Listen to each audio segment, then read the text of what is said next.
So where are we now? July 13th. So about 113 days ago, I planted 100 seed potatoes in hopes that it will produce enough potatoes to last us the year, provided we cure and store them properly.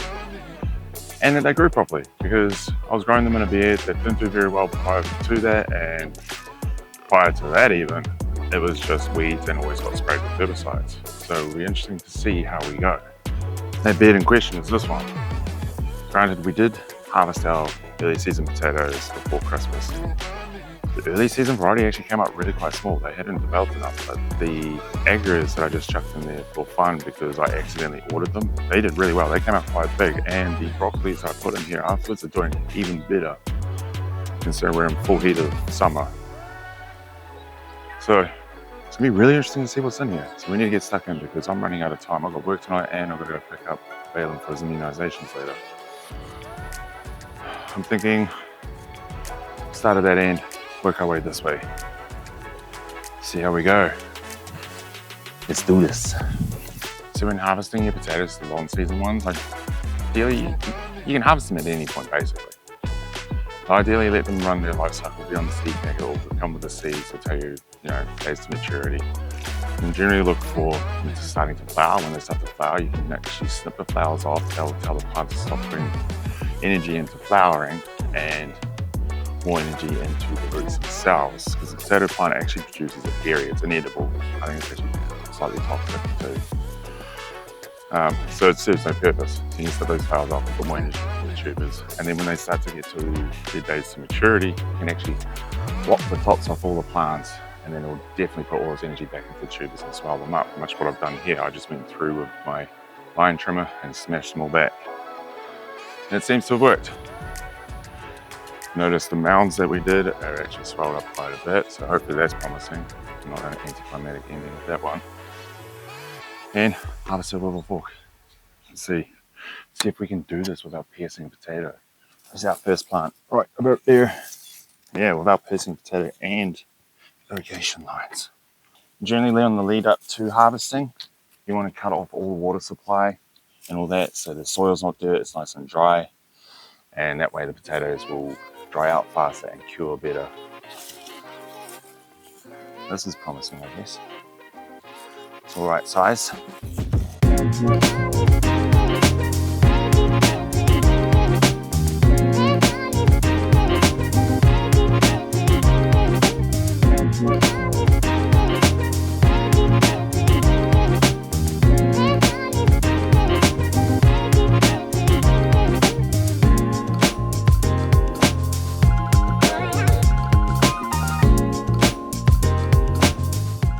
What's really good about this is all the roots that's leaving behind, these feeder roots and everything like that.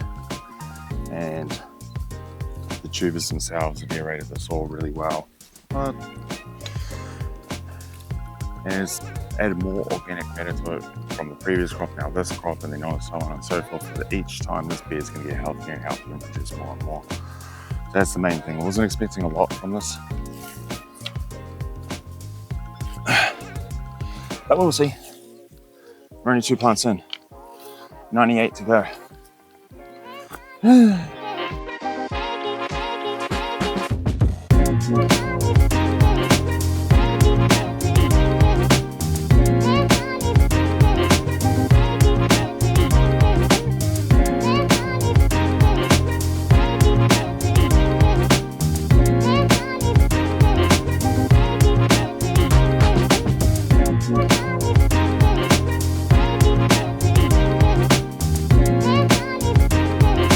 Right.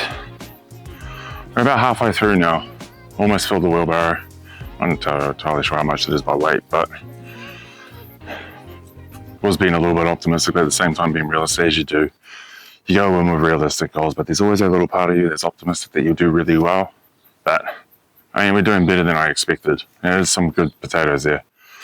So we'll keep going, just hiding in the shade, under the shade from the sun for a bit. Get some water in us. Hey, Bob. And then at the end of it, we'll weigh these potatoes up and cure them off so we can store them. Potatoes harvested. Ran Silas to get his immunisations and now we're back. I need to get these guys onto a table or somewhere at least so they can start curing for the next week so then we can store them for the next 6 to 8 months or however long. How much we got? I don't know. It looked alright. Not as much as I was hoping. As I said earlier, you kind of like, you be realistic, but then there's a small part of you that's being optimistic. But one thing I did notice, the closer I got to the broccolis that I had replaced the early season potatoes with, those potatoes were actually quite large, and I'm assuming it's because they were getting the benefits of the fertilizer I'd given the broccolis to start them off. Which kind of makes sense. I should have really been a little bit more proactive with the fertilizing of the potatoes. I kind of just sit and forget them. I did the bed prep prior to putting them in, but after that, I didn't really do anything. I just watered them.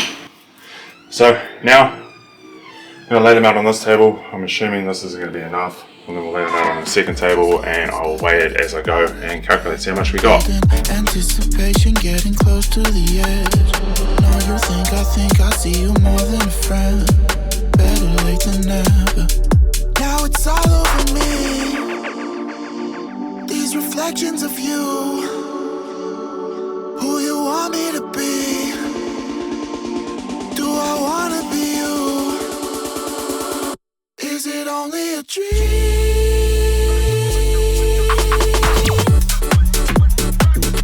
Is it only a dream?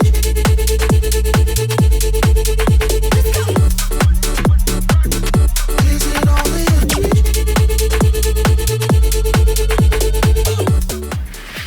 That's that. Use the one towel, put the pallets on top to cover the ones underneath, and then put these on top. All in all, we got 65,517 grams. So 65,517 grams. So 65.5 kilo, basically, which I think is like 140 something pounds. So that's not bad, considering basically, like I said and forget this one. I did mound it. I did mound them with bought in the bag compost. So I guess they would have added some nutrients for the potatoes at some point, but it could have been the wrong nutrients because they were very leafy and bushy at the top. There's still some pretty good potatoes in there, but I reckon next time around I can get this. I'm going to do this.